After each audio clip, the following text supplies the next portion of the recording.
sou a professora Cíntia Dutra e nessa aula nós vamos falar sobre primeiros socorros. Primeiros socorros são os procedimentos realizados com o mínimo de dispositivos possíveis e com condutas que podem ser adotadas pelo público em geral. Algumas situações requerem atendimento imediato e nem sempre haverá um profissional de saúde presente na cena. Dentre essas situações, podemos citar o rebaixamento do nível de consciência e a parada cardiorrespiratória. Vamos iniciar falando de ferimentos e hemorragias, agravos comuns nos dias de hoje, principalmente relacionados a acidentes automobilísticos. Os ferimentos trazem como principal consequência o sangramento, e este sangramento deve ser controlado o mais rápido possível, até mesmo na cena de ocorrência. Estes sangramentos podem ser decorrentes da ruptura de artérias, veias ou lesões de capilares. Dependendo do tipo de vaso, haverá a característica do tipo de sangramento.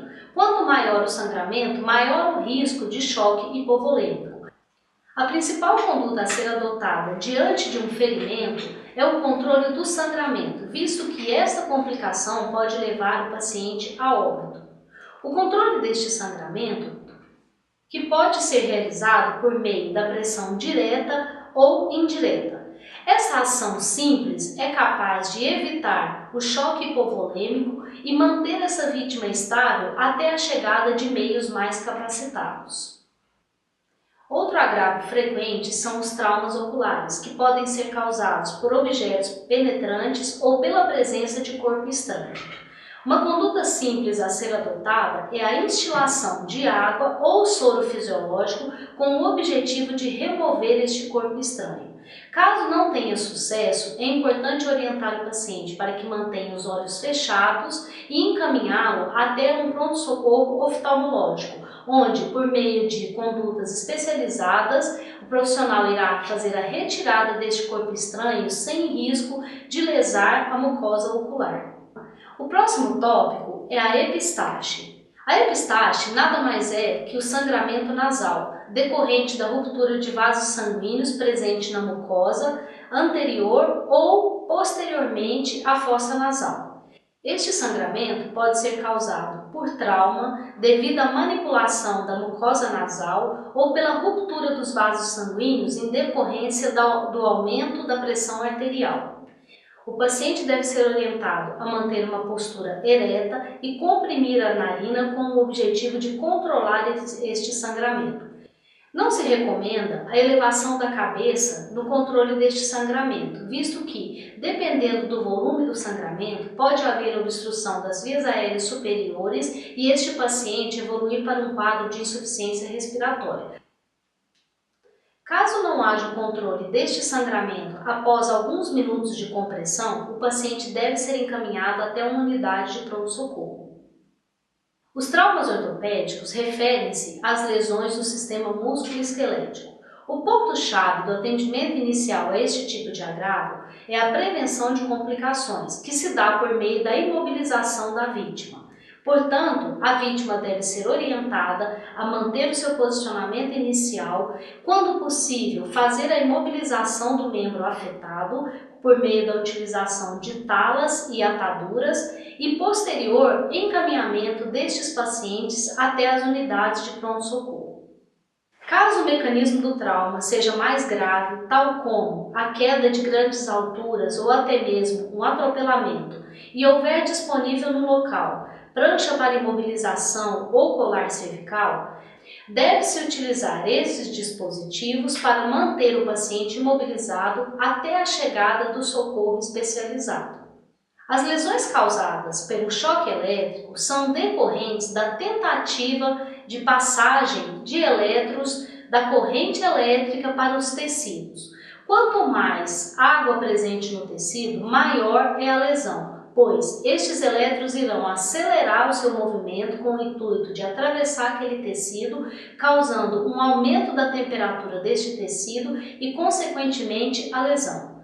A permanência do contato entre o indivíduo e a corrente elétrica pode levar inicialmente à tetanização ou até mesmo uma parada cardiorrespiratória. Portanto, em acidentes domésticos, A conduta simples seria desligar disjuntores. Em casos de acidentes com fios de alta tensão, deve-se aguardar a companhia elétrica para a interrupção dessa corrente elétrica. Neste momento, é importante resguardar a segurança de todos que estão próximos à ocorrência deste evento.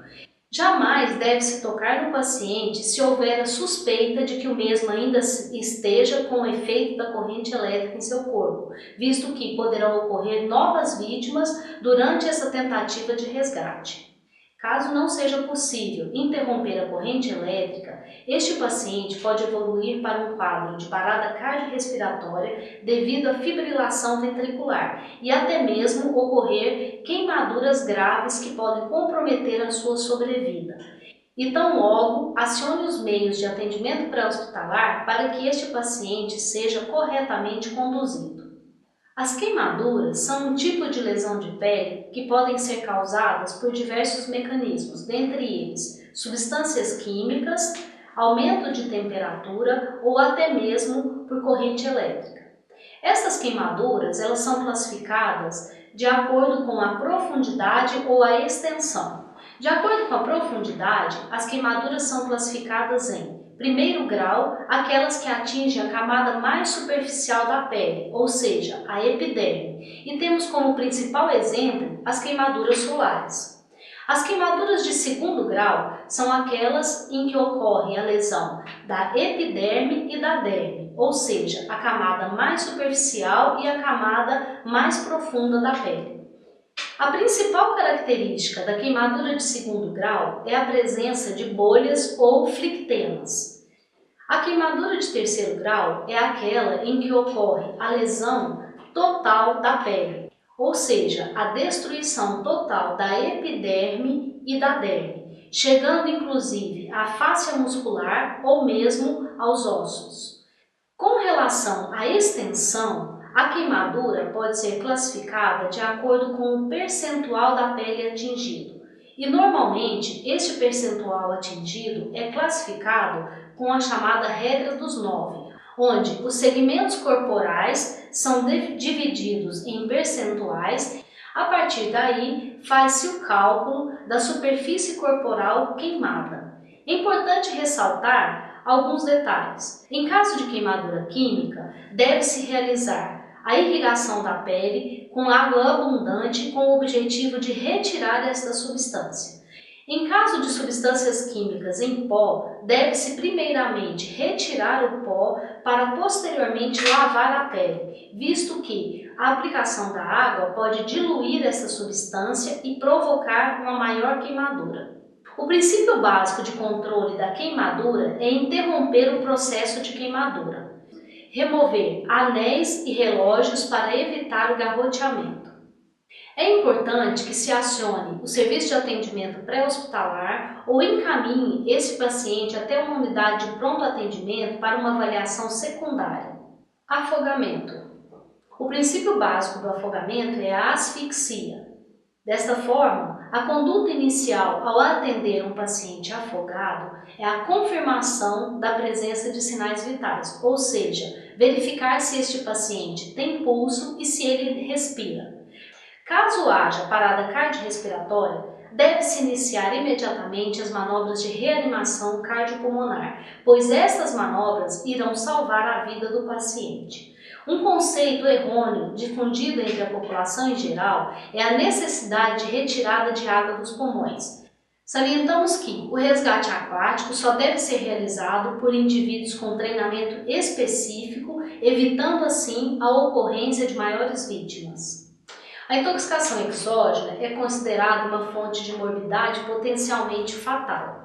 As principais causas de óbitos relacionadas à intoxicação exógena são a depressão respiratória, as crises convulsivas, os distúrbios eletrolíticos, arritmias cardíacas e depressão do sistema nervoso central. As principais vias de contaminação das substâncias tóxicas são a ingestão, a inalação, a injeção ou absorção pela pele de substâncias líquidas ou através do contato com plantas venenosas. Quando suspeitar de uma intoxicação exógena, sempre que houver um coma de origem desconhecida, presença de arritmia cardíaca súbita, distúrbio hidroeletrolítico grave, choque circulatório, pacientes resgatados de incêndio ou vítimas de trauma. Os sinais de intoxicação são alterações do nível de consciência e estado mental, presença de crise convulsiva, tamanho das pupilas e resposta à luz, temperatura e umidade da pele, ausência ou presença de ruídos hidroaéreos. Podem ocorrer náuseas, vômitos ou diarreia, salivação excessiva, dor, sensibilidade, distensão abdominal ou cólicas, queimaduras ou manchas em volta da boca, hálito ou odores corporais diferentes. Diante da presença de algum destes sinais, deve-se primeiramente buscar por atendimento médico nas unidades de pronto-socorro e, na medida do possível, investigar no local da ocorrência a presença de medicamentos ou substâncias que podem levar a essas intoxicações, visto que a definição da substância presente nessa intoxicação ajudará sobremaneira na recuperação deste paciente. A intoxicação exógena pode ocorrer de forma acidental ou autoprovocada. Acidentes por animais peçonhentos. O ofidismo ou acidente ofídico é uma nomenclatura geral para designar acidentes por picada de cobra de diferentes espécies. A ocorrência de acidente ofídico está em geral relacionada a fatores climáticos e aumento da atividade humana nos trabalhos no campo. As partes do corpo mais afetadas são pés, mãos e antebraço. Diante da ocorrência desse tipo de acidente, deve-se lavar o local da picada apenas com água ou água e sabão, manter o paciente deitado, não oferecer líquidos e procurar o serviço médico mais próximo. Não se recomenda a realização de torniquete, cortes no local da picada ou perfurações, nem a colocação de folhas, pó de café ou outros contaminantes, muito menos o oferecimento de bebidas alcoólicas ou outro tipo de substâncias tóxicas. A identificação do animal é importante para a administração adequada do soro antiofídico. Entretanto, este procedimento deve ser realizado com muita cautela para que não ocorram novas vítimas. Emergências neurológicas. As principais emergências neurológicas são o rebaixamento do nível de consciência, a síncope ou desmaio e a crise convulsiva. O rebaixamento do nível de consciência pode ocorrer por oxigenação cerebral diminuída devido à hipóxia ou hipoperfusão, lesões do sistema nervoso central, intoxicação exógena ou distúrbios metabólicos, tais como diabetes, crise convulsiva ou parada cardiorrespiratória. No caso de síncope ou desmaio, a conduta inicial seria posicionar adequadamente este paciente, de preferência em decúbito lateral esquerdo, visando a prevenção da broncoaspiração e a melhora da perfusão cerebral. Outra conduta que pode auxiliar na recuperação do nível de consciência é a elevação dos membros inferiores, visto que esta manobra melhora o retorno venoso e, consequentemente, aumenta a perfusão cerebral. A crise convulsiva é uma das manifestações da epilepsia, mas pode ocorrer também por intoxicação exógena ou distúrbios eletrolíticos. Em casos de crise convulsiva, o organismo desencadeia um mecanismo de contração generalizado que pode levar a parada respiratória seguida de parada cardiorrespiratória. As principais condutas de primeiros socorros frente à crise convulsiva são proteção e lateralização da cabeça, observação constante da vítima, afrouxamento das roupas na medida do possível e, principalmente, acionar o serviço de atendimento móvel de urgência, visto que crises muito demoradas podem evoluir para parada cardiorrespiratória, complicando assim a sobrevida do paciente em crise convulsiva. Nessa aula, tratamos dos primeiros socorros, ou seja, das condutas iniciais a serem adotadas diante dos principais agravos. Fique atento ao material complementar, aprofunde seus estudos, em caso de dúvidas acesse o link tutoria e até a próxima aula.